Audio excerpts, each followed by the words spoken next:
You did everything right. You got the degree, landed the good job, bought the house, and have a respectable car in the driveway. These are the symbols of middle-class success, the very assets you were told would build your wealth.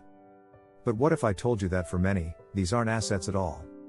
What if they're carefully disguised financial traps, designed to keep you stuck, working for the next 40 years, and slowly draining your net worth? In this video, we're going to expose the 7 biggest financial traps that the middle class is tricked into buying, and more importantly, how you can start avoiding them today. Section 1, the dream home that becomes a financial prison. The first, and arguably the biggest, financial trap is the one we've been conditioned to see as the cornerstone of a successful life, your primary residence. It's the white picket fence, the 2-car garage. It's sold to us not just as a home, but as our single greatest investment. We're told that paying rent is throwing money away, while every mortgage payment builds equity. But this is a dangerous half-truth. Now, it's true that for a majority of American households, the primary residence is the largest asset on their balance sheet. But there's a big difference between an asset on paper and one that's putting money in your pocket. An asset is supposed to put money into your pocket. A liability takes money out of your pocket. Now, look at your home. Does it generate income for you each month? Or does it relentlessly consume your income in the form of a mortgage, taxes, insurance, and repairs? For most, the answer is painfully obvious. Let's agitate this problem, because the system is designed to make you house poor. A lender tells you that you've been approved for a massive loan, say $500,000. It feels like you've won a prize. In reality, it's the starting pistol for a 30-year financial marathon where you're carrying the bank on your back. First, there's the mortgage itself. On a typical 30-year loan, it can take more than a decade, sometimes 12 to 16 years, before the amount you're paying toward your own equity finally overtakes the amount you're paying in pure interest to the bank. Then come the property taxes, which are perpetual and almost always increase. Add to that homeowner's insurance, which also relentlessly climbs. Live in a nice neighborhood? Great, now you have homeowners association, HOA, fees, another monthly drain for services you may or may not even use. But we're just getting started. The real financial bleed comes from hidden costs. A new roof isn't a cheap cosmetic upgrade, it can be a $15,000 to $30,000 gut punch. The HVAC system gives out on the hottest day of the year? That's another $5,000 to $10,000. These aren't if events, they're when events. A common rule of thumb is to budget 1% of your home's value for maintenance every year, but for older homes or those in harsh climates, experts often suggest a range of 2% to 4%. For a $500,000 house, that's potentially $5,000 to $20,000 a year just to keep the house from falling apart. And the deadliest cost? Opportunity cost.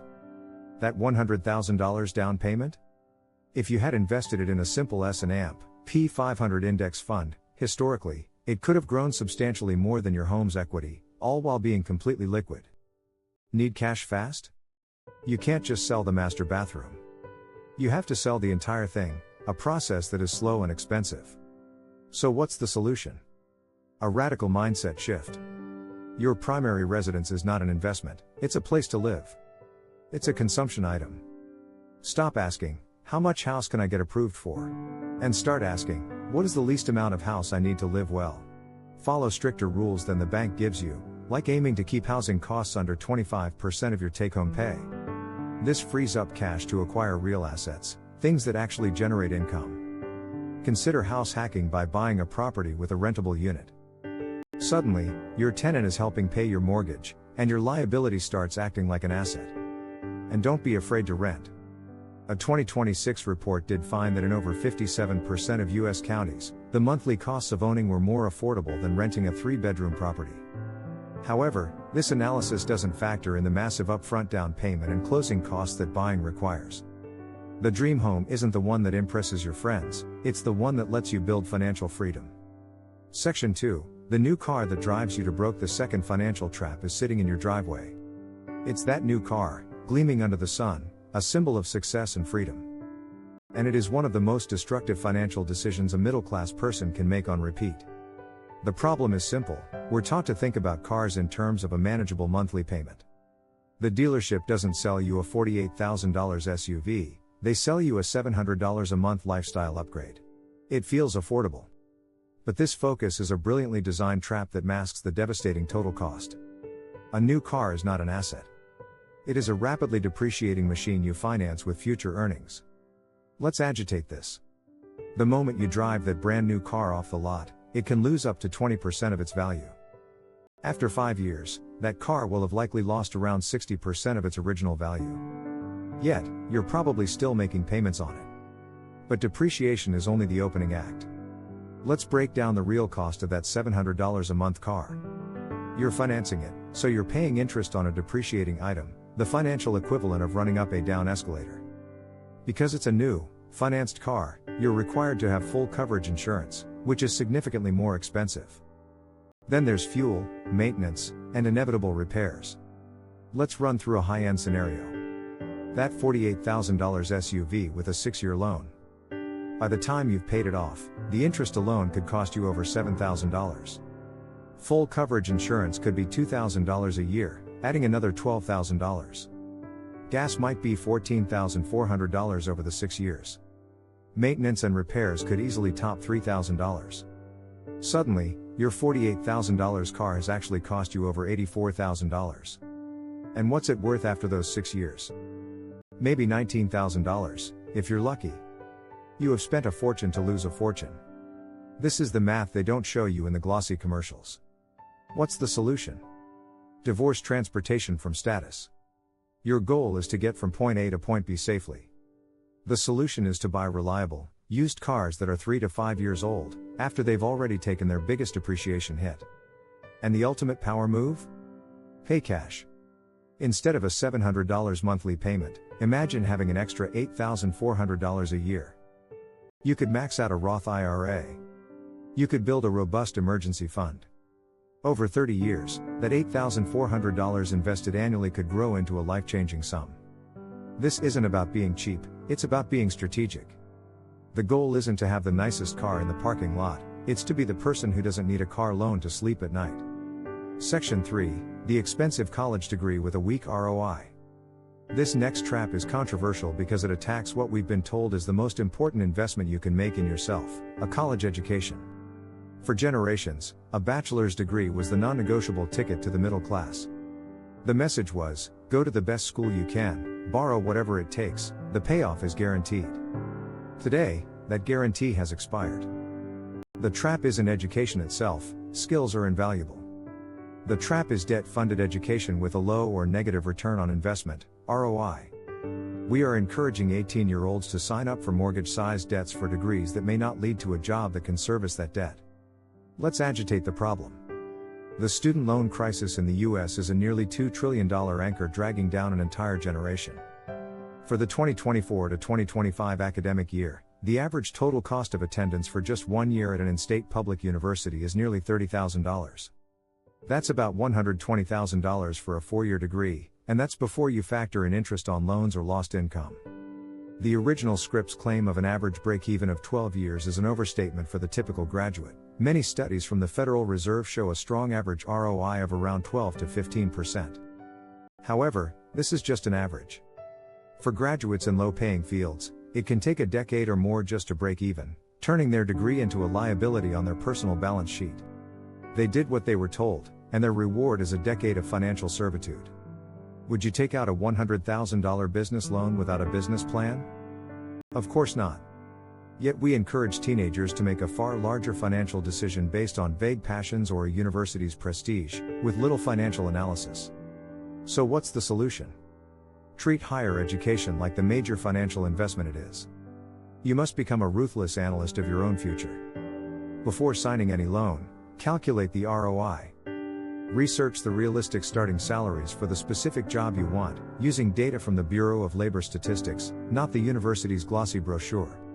If you take on $80,000 in debt, you need to be confident you can land a job that justifies it. Explore high ROI alternatives. Community college for the first 2 years can save tens of thousands. Trade schools for skilled professions like electricians or plumbers can lead to 6-figure incomes with a fraction of the debt. High-value certifications in fields like cybersecurity or cloud computing can be a faster, cheaper path to a high-paying job. A degree is a tool, not a trophy. If that tool costs you more than it will ever help you earn, it isn't a tool, It's a trap. Section 4, the timeshare vacation asset. If the first 3 traps were subtle, this next one is a predator in a Hawaiian shirt offering a free breakfast. I'm talking about the timeshare. The problem is that the timeshare is pitched with a seductive lie. Why rent a hotel room when you can own your vacation? It's a real estate asset. This is fundamentally untrue. A timeshare is not a real estate asset, it's a prepaid vacation plan with a perpetuity contract and endlessly escalating fees. Let's agitate this one, because the sales tactics are deeply predatory. You're lured into a high-pressure presentation and told you're buying an asset. What they don't tell you is that you're buying something with virtually zero resale value. Go on eBay, you will find thousands of listings for beautiful resort weeks selling for $1. Why? Because the new buyer has to inherit the true cost, the maintenance fees. These fees are the venom. You pay them every year, whether you use the timeshare or not. And they only go up. According to the industry's own trade association, the average annual maintenance fee soared to $1,480 in 2024, a staggering 17.5% increase in a single year, far outpacing inflation. Is the resort renovating the pool? That's a special assessment of several $1,000s you are legally obligated to pay. Exiting a timeshare contract is notoriously difficult, turning a vacation dream into a perpetual liability that can even be passed on to your children. So, what's the solution? This is the easiest one in the video: never, under any circumstances, ever buy a timeshare. Period. Walk away from the free breakfast. The alternative is simple: be a normal tourist. Use travel websites, rent an Airbnb, stay in a hotel. These options give you freedom, the freedom to choose where you go, when you go, and how much you spend, without a financial ball and chain waiting for you when you get back. Section 5, collecting luxury goods and designer items. The 5th financial trap is one of the most insidious because it preys on our desire for status. It's the belief that luxury goods, designer handbags, expensive watches, high-end sneakers, are a form of investment. The problem is, we justify these purchases with a convenient lie: this isn't just a watch, it's an investment piece. It will hold its value. For the overwhelming majority of items the middle class buys, this is pure fantasy. These are not investments, they are status symbols financed by our future wealth. Let's agitate this myth. The luxury industry is masterful at creating an illusion of scarcity and timeless value. And yes, a handful of ultra-rare models from brands like Rolex or Hermes can appreciate. But access to these is a game played by the ultra-wealthy. The designer bag or standard model luxury watch you buy at the mall is not in this category. Like a new car, its value drops significantly the moment you walk out of the store. Think about the opportunity cost. A $10,000 watch is a popular status symbol. That same $10,000, invested in a simple index fund, could grow to over $100,000 in 30 years, assuming historical market returns. The watch will likely be worth less and will have produced $0 in return. One path leads to a show of wealth. The other leads to actual wealth. The solution isn't to live a life devoid of nice things. It's honesty. Separate enjoying a luxury item from the myth of investing in one. If you have the cash, your investments are on track, and you want to buy a beautiful watch because it brings you joy, do it. But be honest, you are consuming. It's a line item in your fund budget, not your investment portfolio. True wealth is what you don't see, the quietly compounding portfolio, the paid-off mortgage. Stop caring about looking rich and start taking the actions that will actually make you rich. Section 6, the speculative investment, crypto, meme stocks. This next trap is a modern one, born from technology, social media, and a deep-seated fear of being left behind. It's the allure of the speculative shortcut, the meme stock, the obscure cryptocurrency, the NFT that's supposed to be the next big thing. The problem is that people, feeling that traditional paths to wealth are too slow, fall for the siren song of getting rich quick. They see headlines of overnight millionaires, and FOMO, the fear of missing out, kicks in. They start confusing high-stakes gambling with disciplined investing. Let's agitate this. Investing is buying assets with a strong probability of generating future cash flow or appreciating based on fundamentals. Speculating is betting on a price movement, often driven purely by hype in the hope that a greater fool will pay more for it later. The crypto and meme stock manias of recent years were a masterclass in this trap. People who had never invested before were suddenly pouring significant savings into assets they couldn't explain. They weren't buying a piece of a productive company, They were buying a lottery ticket. For every person who got lucky, thousands bought in at the peak and watched their investment evaporate. The financial industry profits from this activity through fees and commissions. The media sensationalizes the winners, creating more FOMO. What they don't show you are the devastating losses, the retirement accounts that were gutted, the down payments that vanished.